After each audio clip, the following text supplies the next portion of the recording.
Yeah.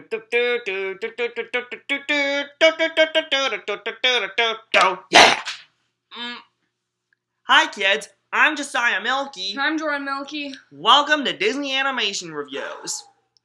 Well, just a couple more weeks and Ralph Breaks the Internet will be in theaters before you know it. Still got a couple more movies to do, but luckily we got a good one on our hands. First off, if you saw my review of the last film, Winnie the Pooh, you know that 2011 wasn't exactly feature animation's strong suit. Because Winnie the Pooh got really good reviews, but had a little trouble at the box office, and Pixar's Cars 2 got really bad reviews, but did really good at the box office. Overseas, anyway. Luckily, 2011, the latter half started looking up for Disney, with the premiere of the Disney Channel original movie Phineas and Ferb Across the Second Dimension. We saw that once. That one was pretty good. Yeah. The theatrical 3D re-release of The Lion King, which did extremely well and led to 3D re-releases of other animated films like Beauty and the Beast and Finding Nemo. For Christmas, Disney had the TV special Prep Landing Naughty vs. Nice, the sequel to the original Prep Landing.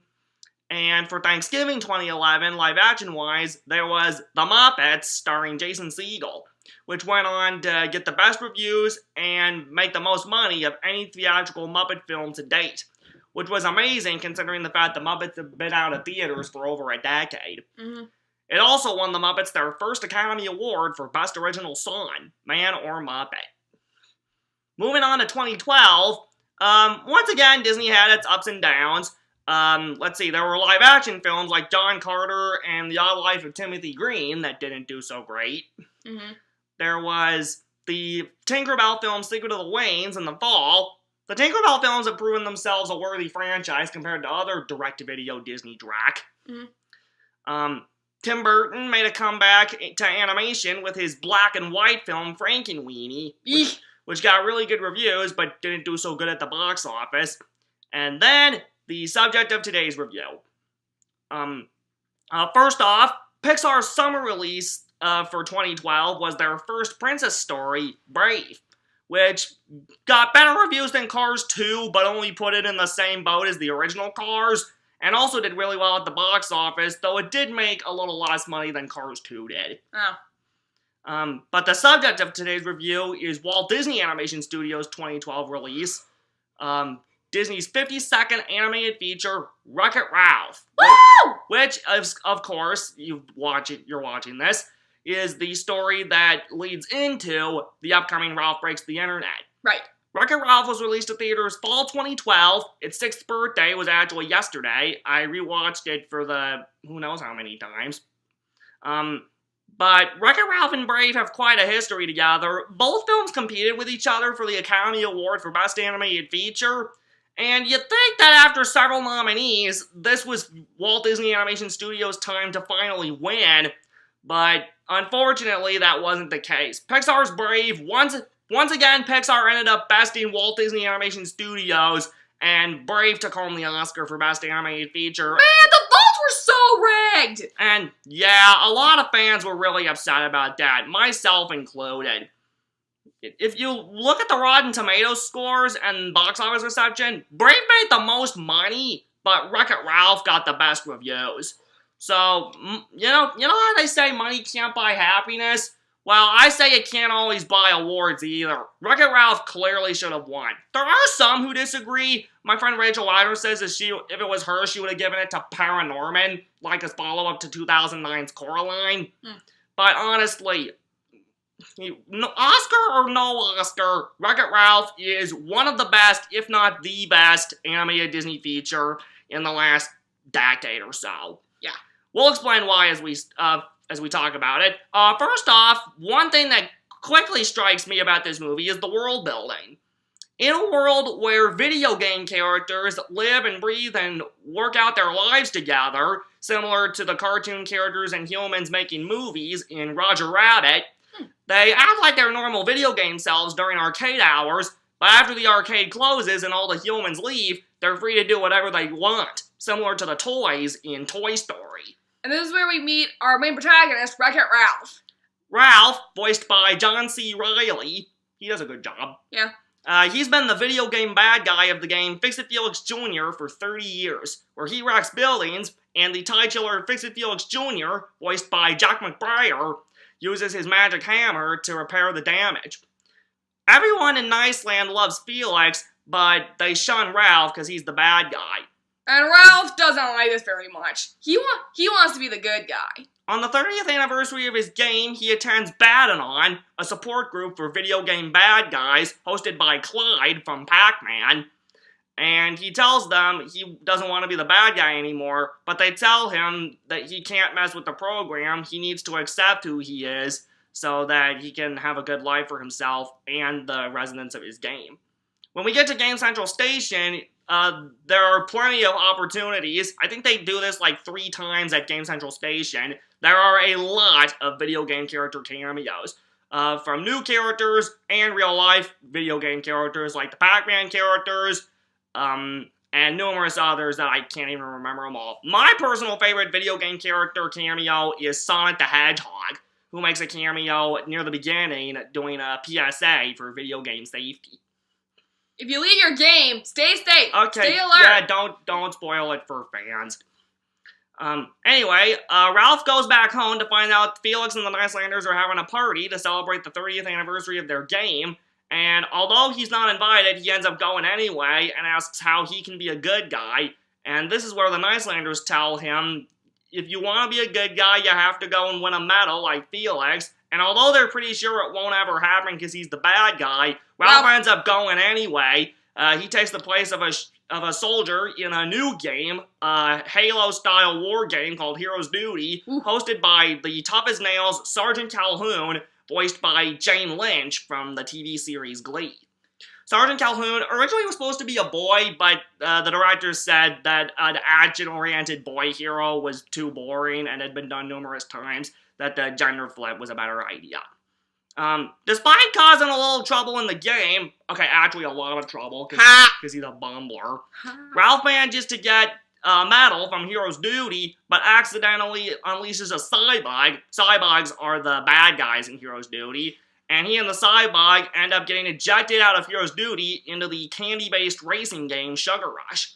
There, Ralph gets his medal taken by a little girl named Vanellope von Schweetz, voiced by Sarah Silverman, as a casting choice that a lot of people have problems with. Most will say that Vanellope should have been voiced by an actual little girl rather than an adult like Sarah Silverman. Even my friend Rachel Wagner agrees with them. I don't know, Sarah does a nice job. Yeah. But anyway, she ends up entering the medal into the random roster race as a gold coin, but the other racers and their ruler, King Candy, voiced by Alan Tudyk in what is probably the best vocal performance of the film, and it should be because Alan won an Annie for voice acting for this movie. They end up trying to shoo her out of the game because they don't want her glitching around. She's supposed to be a programming mistake that wasn't supposed to exist. But Ralph realizes through his friendship with Vanellope, they end up reluctantly becoming friends, so Ralph can help Vanellope build a new cart to enter the race, and she'll win it and get his medal back. But during their time together, he starts to value her as a friend when he sees that she's been just as badly mistreated as he has, even more so, and we see how their friendships play out, and if Ralph can get the recognition he needs to be a hero. Meanwhile, the subplot is Felix teaming up with Sergeant Calhoun to find Ralph and bring him back to the Fix-It Felix Jr. game before that game gets unplugged. And Felix and Calhoun have a hilarious little romance going on throughout the movie. Right, when Felix first sees Calhoun, he falls over you in love with her. She takes a little longer to warm up to him, but rest assured it all works out. From what I saw in the movie, the animation is absolutely breathtaking. I know I've said this before in most of my other reviews, but Disney feature animation almost never ceases to amaze me. Each game, they try to give it its own style, like Fix-It Felix Jr. is 8-bit, like the olden games from the 80s, whereas Sugar Rush and Hero's Duty are a bit more computer animated stylized. The voice acting is all great. Again, some will complain about Sarah Silverman as Vanellope, but I think all the voice actors do a good job. Alan Tudyk's King Candy is definitely the standout for me. Um, And don't let his looks fool ya. yeah, don't spoil it, but there is a twist with him. Filmmakers are an interesting thing with this one. This was the feature film directing debut of Rich Moore, who had previously directed episodes of TV shows like The Simpsons and Futurama. For a first try at animated feature films, I think Moore did a good job with this one. Moore was also one of the writers of the film, along with Phil Johnston and Pixar's Wall-E's Jim Reardon. Reardon was also head of story on the film. Johnston also wrote the screenplay along with Jennifer Lee, who's one of the writers and directors of the next animated Disney feature film, Frozen. Mm-hmm. One of the problems that my friend Rachel has with this movie is they have this power cord that connects all the games, and looking at them all on Game Central Station in that opening scene, at first you might think, oh cool, we're gonna visit all these different kinds of games throughout the film. The problem is, aside from quick detours to Pac-Man and Tappers, the only three main games we get are Fix It Felix Jr. at the beginning, a couple scenes in the middle, and the end. Hero's Duty for about 5 or 6 minutes. And then we spent almost an hour or so in Sugar Rush, which is a problem for Rachel because she's seen candy-based worlds in numerous other projects. You name it. Strawberry Shortcake, Care Bears. Yeah. What she would have done is she would have had Ralph go to different places to get like gold coins or other items in different games, so you could see more of the arcade. Disney seems to have learned from this mistake, as Rachel puts it, as in Inside Out, a few years later, they go to different areas in Riley's mind. Mm-hmm. World-building problems aside, I'd say this movie worked out pretty well. Voice acting is great. For a non-experienced film crew, or at least people that hadn't had experience with movies that much before this, like director Rich Moore, they all did a good job. The movie's not a musical, but there are 3 original songs in the end credits, if you want to stick around for those, performed by Owl City, AKB48, Who's Japanese, and Buckner and Garcia. Garcia passed away in 2011, but they're still both credited.